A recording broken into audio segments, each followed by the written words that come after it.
मैं हूँ अज़मी और आप देख रहे हैं अज़मीज़ किचन 92।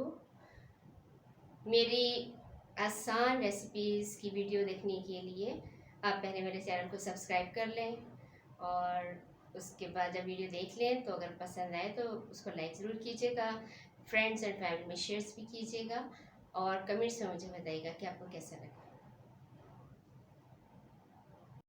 बिस्मिल्लाहिर्रहमानिर्रहीम। आज हम बनाने जा रहे हैं सिंधी मटन बिरयानी। सिंधी मटन बिरयानी भी कई तरीक़ों से बनती है और दूसरी बिरयानियाँ जो बनती हैं पूरे पाकिस्तान में उनके भी मुख्तलिफ़ तरीके हैं, लेकिन एक बात ज़हन में रखें कि तकरीबन मसाले पूरी दुनिया में एक जैसे ही होते हैं, कम व बेश, लेकिन सिर्फ पकाने वाले का हाथ, पकाने वाले का तरीका, उसके टाइमिंग्स, उसका तरीक़ाकार और मसालों की कमी बेशी जो होती है एक डिश को दूसरी डिश से मुख्तलिफ करती है, चाहे वो हमारा सब कॉन्टिनेंट हो और चाहे पूरी दुनिया। तो ये सिंधी मटन बिरयानी मैं तह वाली बनाने जा रही हूँ। ये बहुत मज़ेदार होती है और इसको आप एक दफ़ा खा लेंगे तो आप इसका ज़ायक़ा कभी नहीं भूल सकेंगे। किस तरह से मैं बनाऊँगी ये मैं आपको भी दिखा देती हूँ। ये मैंने चावल भिगो के रखा हुआ है तकरीबन आधे घंटे से, और अब मैं आपके सामने इसमें ये मसाले भी डाल दूँगी कि इसको उबालने से पहले इनमें ये सब डालना ज़रूरी है। ये मैं इसमें डाल रही हूँ नमक, थोड़ा सा ज़्यादा ही डाला जाता है जैसे आपको पता हो, उबलने के लिए हरी मिर्च है, काली मिर्च डाल दूँगी, एक बड़ी इलायची डाल दूँगी, इसमें 4-5 लौंगे हैं, तेज़पत्ता है, और ये सारी चीज़ें डाल के इसको मैं अभी 1 घंटा तकरीबन और रखूँगी और इसका टाइम में बाकिया का काम मैं करती रहूँगी। ये सारे फ्लेवर्स इतनी देर में पानी उसमें चावल में जज़्ब होते रहेंगे और इसके बाद फिर इसको उबालने का मरहला आएगा। अब ये देख लें कि जो तह लगाने के लिए हमें मटन का बैटर बनाना है वो किस तरह से। ये आधा किलो तकरीबन मटन है और इसको मैंने छोटा छोटा सा काट लिया है। तो ये जो मैं बनाती हूँ इसमें हम बड़ी बोटी नहीं रखते, छोटी बोटी रखते हैं, तोड़नी ना पड़े, और ये बोनलेस होती है, इसमें हड्डी नहीं होती, तो ये आप चम्मच से इजीली खा सकते हैं।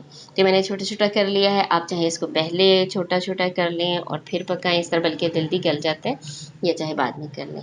आधा किलो मटन के लिए ये तकरीबन आधा किलो से 1-2 टमाटर ज़्यादा है, ये इसमें डलेंगे और टमाटर ज़्यादा ही डलते हैं। ये 1 टेबल स्पून मिर्च है, ये 1 टेबल स्पून भर के अदरक लहसुन का पेस्ट, ये 1 टेबल स्पून भर के साबुत पिसा हुआ धनिया, और ये नमक लाहौरी लें हस्ब ज़ायक़ा।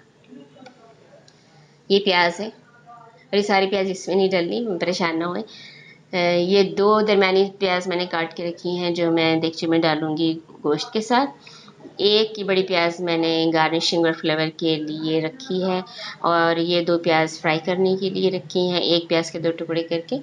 तो ये हमारा सारा इसमें मुख्तलिफ़ तरीक़ों से इस्तेमाल हो जाएगी प्याज। अब ये सारे मसाले मैं देगची में डाल के तो इसको चूल्हे पे चढ़ा देती हूँ। गोश्त डाल दिया, सारा टमाटर भी इसमें हम डाल देंगे, सब कुछ इकट्ठा ही हमने चढ़ाना है। और प्याज, वो जो सिर्फ 2 प्याज मैंने काट के रखी हैं ये सिर्फ वो डलेगी, और बाकी प्याज जो है हम अगले मरहले के लिए बचा के रखेंगे। प्याज डाल दी, अदरक लहसुन का पेस्ट भी डाल दिया और पिसा हुआ धनिया,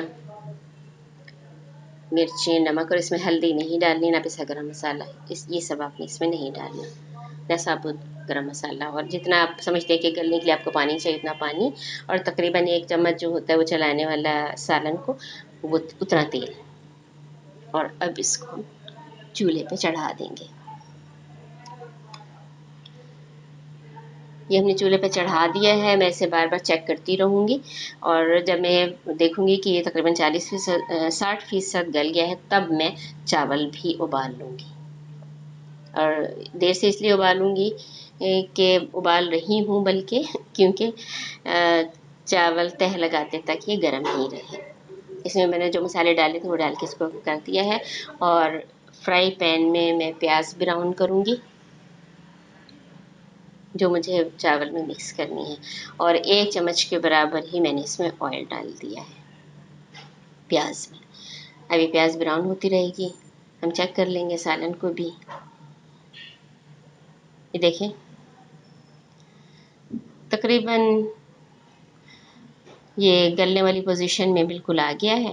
और जितनी देर में हमारे चावल तैयार होंगे उतनी देर में ये पानी खुश्क भी हो जाएगा और मैं इसे भून लूँगी। चावल चेक कर लेते हैं क्योंकि इसमें उबाल आने वाला है। ये देखें, और ये सारी जो चीज़ें इसमें डाली हैं इसका बहुत अच्छा फ्लेवर इसमें शामिल होगा और जायका भी इसमें शामिल हो जाता है। इतनी देर भीगने के बाद ये चीज़ें पानी में जब रहती हैं तो इनका जायका भी पानी में शामिल हो जाता है चावल में, और वो चावल में आपको फील होगा बहुत अच्छा बेहतरीन जायका। साथ साथ इधर मैं प्याज भी भूनती जाऊंगी। प्याज लाइट ब्राउन करनी हो, डार्क ब्राउन करनी हो, या आपकी मर्जी है, इट्स अप टू यू कि आप इसे कैसे रखते हैं। प्याज मेरी ब्राउन हो गई है और अब मैं चावल को चेक कर लेती हूँ, और अगर ये 60% 70% चावल हो गया है तो फिर मैं इसमें लेमन भी डाल दूँगी। मुझे लेमन मैंने आपको पहले दिखाया था।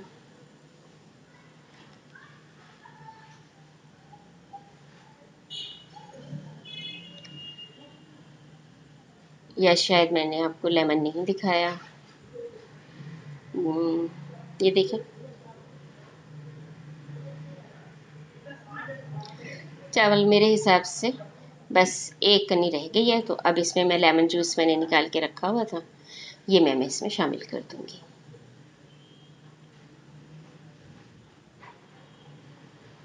और इंशाल्लाह चावल इस लेमन जूस की वजह से भी और वैसे भी अलग अलग ही रहेंगे बिल्कुल। वो प्याज जो हमने इसमें ब्राउन की थी उसमें ऑयल में से निकाल के मैंने अलग रख दिया, और उसी ऑयल में अब मैं ये बादाम फ्राई कर रही हूँ।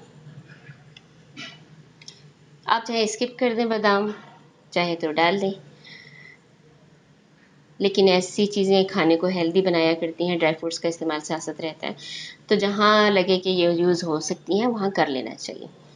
तो ये मैं बादाम ब्राउन करके ये भी मैं इसको बिरयानी में शामिल करूँगी तह लगाते वक्त। क्रिस्पी क्रिस्पी बादाम बहुत मज़े के लगेंगे और फ़ायदेमंद तो होते ही हैं। ये भी हमारा तैयार हो गया है, गोश्त का मसाला भी। अब आपको ये लग रहा होगा कि गोश्त तो नज़र नहीं आ रहा, वो बात सिर्फ इतनी सी है कि चूँकि छोटे छोटे पीस हैं तो वो मसाले में मिक्स हो गए। ये जो ट्रे है और इसमें जो मसाले रखे हुए हैं इनका यूज़ गार्निशिंग के टाइम भी होगा, तह लगाते वक्त भी होगा, और अभी मैं आपको चावल में डाल के भी दिखाऊंगी। ये देख लें, वो आलू बुखारे थे, ये ब्राउन प्याज है, ये ब्राउन बादाम बादाम है, और ये ऑयल है वही प्याज वाला, और टमाटर गोल गोल कटे हुए, बारीक बारीक लच्छेदार प्याज कटी हुई, और ये ऑरेंज कलर है फूड कलर, ये मैंने पानी में मिक्स करके रखा है थोड़ा सा, और ये सारी चीज़ें इसमें यूज़ होंगी। फ़िलहाल मैं सालन को हटाती हूँ, चावल में आपको सिर्फ प्याज और ऑयल वो डाल के दिखाऊंगी, ये पहले डाल देने चाहिए। ये चावल हमने रखे हैं पानी से निकाल के, ये देखें वो जो ऑयल था प्याज वाला, हमने प्याज अलग कर ली थी, ऑयल अलग, फिर उसमें बादाम भी हमने फ्राई कर लिए थे, ये भी डाल दिया, और ये थोड़ी सी प्याज हम इसमें डाल देंगे और इसे मिक्स कर देंगे। ये देखें, मिक्सिंग के वक्त देखें एक एक चावल अलग अलग है, चावल आपस में बिल्कुल नहीं जुड़े, भीगे हुए भी अच्छे थे इसलिए भी नहीं जुड़े, पकाने का टाइमिंग भी हमारी मुनासिब थी इसलिए भी नहीं जुड़े, और चूँकि हमने इसमें वो लेमन जूस भी डाला था इसलिए भी ये अलग अलग है। अब हम तह लगा लेंगे इन चीज़ों की।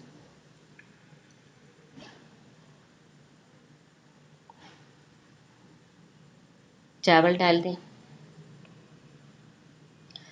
और उसके बाद इसमें तह सालन की लगा लेंगे, फिर बाकी जो चीज़ें रखी हुई हैं थोड़ी थोड़ी ये सारी चीज़ें भी हम इसमें शामिल करते जाएंगे।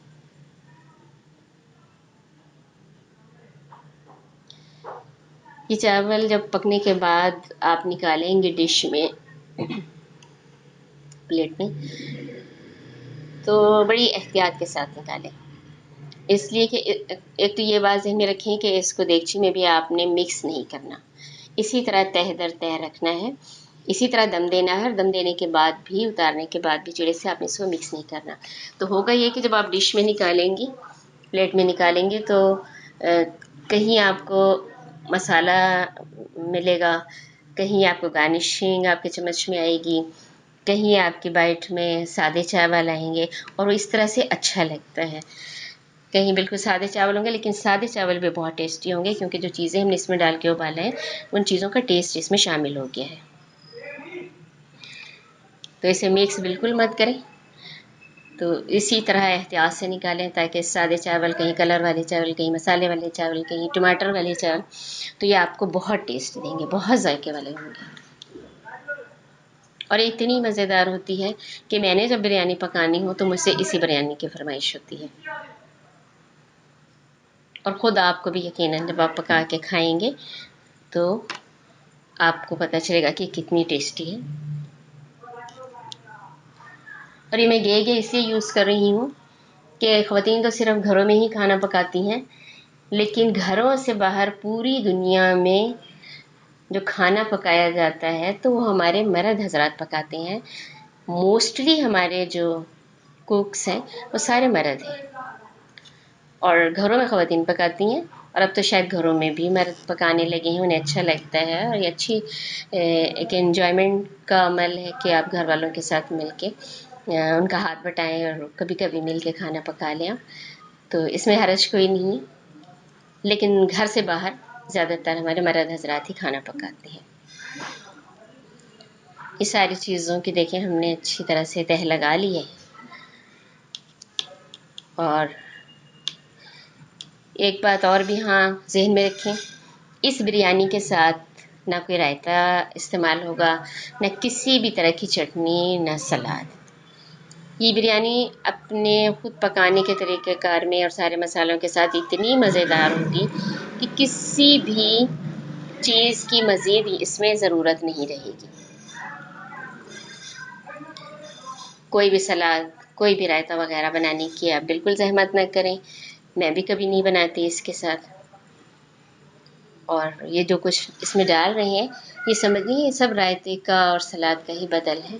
और इसमें जब चावल में ये शामिल हो जाएगा तो बहुत ज़बरदस्त इस चावल का जायका होगा। थोड़ा सा मैं बचा लूँगी भी बाद में गार्निशिंग करने के लिए। और इस सारी चीज़ें अब मैंने डाल दी हैं, तो अब ये फूड कलर ऑरेंज ये भी थोड़ा सा डाल दें। और उसके बाद फिर मैं इसको पहले 3 मिनट हाई फ्लेम पे और बाकी 6-7 मिनट इसको लो फ्लेम पर दम दे दूँगी। मुझे फ़ील हो रहा था कि पानी का छींटा दे देना चाहिए, तो इसमें मैं पानी का छींटा दे रही हूँ। अब मैं आपको दिखाऊंगी बाद में। ये देखें 10 मिनट में बेहतरीन दम लगी बिरयानी तैयार है, और मैंने इसको डिश आउट भी कर दिया है। बिरयानी आपको पसंद यकीनन ज़रूर आएगी। बिरयानी खाइए और मुझे दुआ में याद रखिएगा। खुश रखें, खुश रहें। अल्लाह हाफिज़।